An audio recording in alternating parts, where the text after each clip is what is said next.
49 years old. I work as an accountant for a small company, a devoted husband, a father. I thought I'd done a decent job at that. I'm not rich, I'm not remarkable. I've never made any headlines. But I've worked tirelessly for over 2 decades just so my wife and daughter wouldn't have to worry about tomorrow. Cindy, my wife, and I have been together for 22 years. Megan, my daughter, who I love more than life itself, is about to start college. We lived in a modest 3-bedroom apartment, nothing fancy, but to me it was home. It was our little family, until everything fell apart. 2 weeks ago, I was rushed to the ER with excruciating pain. It felt like someone was carving through my insides with a burning blade. The doctor diagnosed a severe gallbladder infection. Emergency surgery was scheduled that very night. The operation was more complicated than expected. According to the surgeon, my gallbladder had basically turned into a ticking time bomb. Removing it nearly wrecked my body. I was kept in the hospital for monitoring, hooked up to IVs and pumped full of painkillers that left me hazy and half-conscious.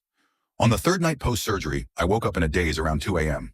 The light was dim, the room quiet, except for voices outside in the hallway. The first voice? Cindy, my wife. Once he dies, we'll finally get the life insurance payout. We can move somewhere better. I froze. No way. Then came a second voice. Megan, my daughter. I get it, Mom. I'm tired of pretending to care about him. It felt like my heart was being crushed in a fist. I couldn't breathe. Not from the incision, but from the realization. The 2 people I loved the most were outside my hospital room, talking about my death like it was a delayed delivery. Like they were hoping it came sooner rather than later. They didn't know I was awake, that I had heard every word. And then, the door opened. They walked in. Cindy smiled softly, kissed my forehead. Megan set down a bouquet of flowers, asked how I was feeling. Oscar-worthy performances, really. I just nodded weakly, said I was tired, thanked them for the flowers. As they turned away, I stared at the ceiling. Didn't sleep, didn't cry, didn't speak. One question echoed in my head. Why? I thought I was dreaming, drugged up and delirious, lost in beeping monitors and sterile lights. But no, it was real as the pain in my chest. Was it all a lie from the beginning? Cindy had cried for me. Megan had hugged me after nightmares. We were a family, weren't we? Or was I just a walking insurance payout waiting to expire? Part of me wanted to believe I'd misheard, that the meds were messing with my mind. But then, I remembered. A few months back, Cindy had asked, "Your life insurance still active, right, honey? How much does it pay out again?" I thought she was just being cautious. I smiled. Thought nothing of it. Now that smile felt like a knife in my chest. And Megan, she'd grown distant. No more love you, Dad. No more football Sundays. I blamed teenage mood swings, school stress. But now I knew. It wasn't distance. It was retreat. And the cruelest part? I still loved them. They loved the money. The next morning, I texted my brother Owen. Come to the hospital, alone. He arrived within the hour. I told him everything. At first, he thought I was joking. But one look in my eyes, he knew. He gripped my hand. If you want, we'll expose them. We'll take them down. I couldn't walk yet, but I'd already started fighting. Not for my life, but against betrayal. 2 days later, Owen returned. He brought something that made me want to scream and throw up at the same time. Screenshots. Search history from our home computer. How long after death does life insurance pay out? An email to a real estate agent, inquiring about upscale properties on the west side of town. Reminders. Follow up with insurance company if no response in 10 days. She'd been planning it. Not if I die, but when. And Megan, the girl I carried on my back through snowstorms, text messages with friends. Can't wait to get out of this dump. He's not even my real dad. Just some guy married to my mom. My heart shattered. No, I'm not Megan's biological father, but I raised her since she was in diapers. I stayed up all night helping with science projects. I taught her to ride a bike. I worked weekends to buy her a laptop during the pandemic, and now I was nothing but a dying burden. But I wasn't that weak David lying in the hospital bed anymore. I started planning. No yelling, no confrontations, no theatrics. I would use the calm precision of a survivor to burn their little lie to the ground. From the moment I heard the truth, every time Cindy walked into my hospital room with a worried look, every time Megan asked, "Are you feeling better, Dad?" all I wanted to do was scream, "You're lying!" But I didn't. I played along, faked smiles, groaned more, told the doctors I felt dizzy, weak. I was painting a picture of a dying man, and I knew they were watching every stroke. Owen helped me gather more proof. While Cindy thought he was just being helpful around the house, he was actually digging through call logs, emails, and bank statements. What we found shocked even me. Cindy contacted the insurance company 3 times in 1 month, asking for confirmation on payout clauses. She started spending more. Designer makeup, new shoes, dining out. All while telling me, We need to save money, honey. Emails to her friend Lisa, discussing her plans to start over once I was gone. Each line stabbed deeper than the last. I remembered how Cindy cried when I surprised her with a lake cabin getaway for our 10th anniversary. Nothing fancy, just a place I saved up for with extra shifts. She said, "I'm happy just being with you." Now I know, happiness had a price tag, $350,000 in life insurance. But what broke me the most was Megan. She used to call me her superhero.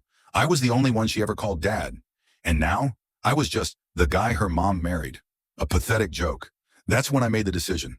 I had set aside over $40,000 for her college fund, since kindergarten. Not a fancy trust, just a savings account under my name. Now, I transferred all the money to a new educational trust, usable only for tuition and only with Owen's approval. No cars, no expensive apartments, no luxury on my dime. I didn't take her future away. I just stopped funding Betrayal. The day I was discharged, Cindy came to pick me up with that same fake warmth in her eyes. She'd set up a temporary bed in the living room, so I wouldn't have to climb stairs. How sweet, or convenient, to monitor the dying man up close. I lay there, quietly staging my final act. That night, when they thought I was asleep, I texted Owen, "I'm ready. Let them see what it means to underestimate a man who came back from the dead." I woke up early the next morning, not in pain but burning with purpose. Today was the day everything would come to light. Cindy went to work. Megan went to school. I was alone with my setup, a folder of printed evidence, emails, texts, web history, financial records. My phone fully charged, recording everything from a hidden corner. That night, when they thought I was asleep, I texted Owen, "I'm ready. Let them see what it means to underestimate a man who came back from the dead." I woke up early the next morning, not in pain but burning with purpose. Today was the day everything would come to light. Cindy went to work. Megan went to school. I was alone with my setup, a folder of printed evidence, emails, texts, web history, financial records. My phone fully charged, recording everything from a hidden corner. A dinner table set immaculately, not for comfort, but as a stage.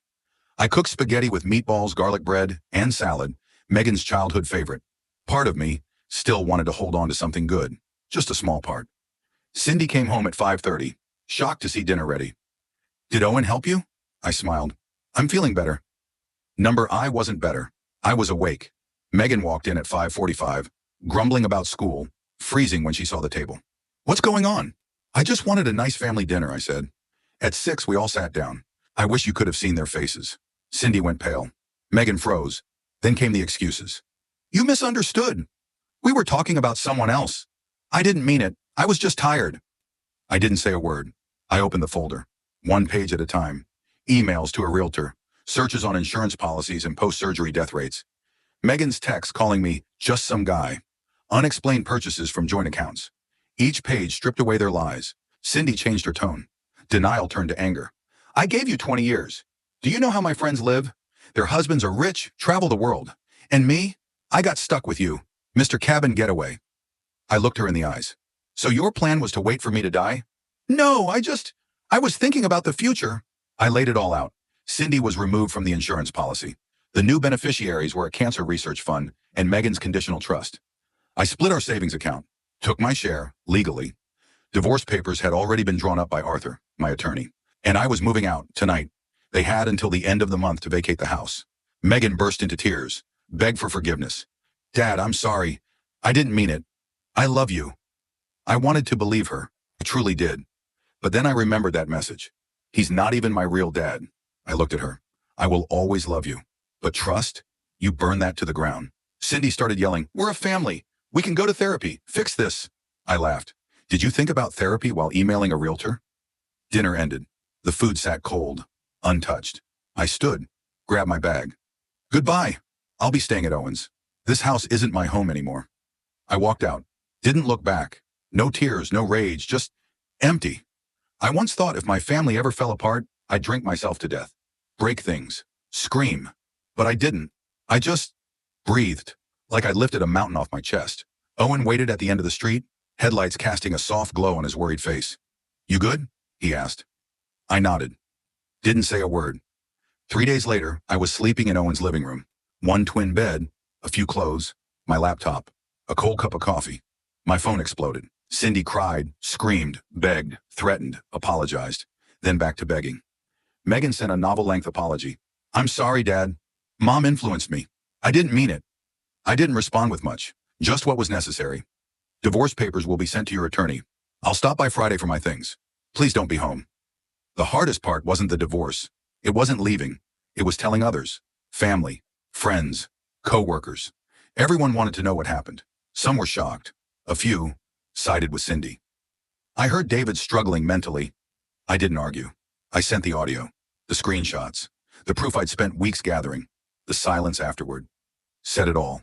Then one day Megan texted, "Can I see you? Just once?" I stared at that message for hours. Then finally replied, "Okay." We met at a cafe near her college. She walked in. No makeup, oversized hoodie, red eyes. She pulled a handwritten letter from her pocket. Didn't read it, just slid it over with trembling hands. I'm bad at talking, so I wrote it. I read it right there. She talked about fear, teen anger, and being pulled into something she didn't understand. But most importantly, she didn't beg for forgiveness. She simply said, "I know what I've lost, and if you still love me, please let me prove I want it back." I didn't say much. We hugged, awkward, stiff, but real. 6 months later, the divorce was finalized. Cindy moved out, got little in the settlement. Arthur made sure the evidence crushed every excuse. I moved into a small one-bedroom near work. No balcony, damp walls, but peaceful. No one complained about football. No one mocked my cooking. No one looked at me like they were waiting for me to die. Just me, and a life that, for the first time, belonged to me. Megan's now in college, a public university, not fancy, not expensive, but she's building her life on her own. The trust is still active. Owen oversees it. She's accepted that. No complaints, no begging. We meet once a month, not like old times, more like two people, trying to rebuild something real. I don't know if we can fix what broke, but at least I'm standing on my side of the bridge, waiting. As for Cindy, I don't know, don't care. Some betrayals cut too deep to forgive. I once thought my life ended in that hospital hallway, when I overheard that conversation. But really, that was just the beginning. Life's cruelest blows don't always come from enemies. They come from the ones we love. And sometimes, clarity hits when you think you're about to die. If you've ever been betrayed, if you ever suspected someone close was wearing a mask, remember, the truth always finds its way out. And when it does, be ready to rise. Thanks for sticking with me till the very end. If this story touched you, don't forget to like, share, and subscribe so you won't miss the next shocking story.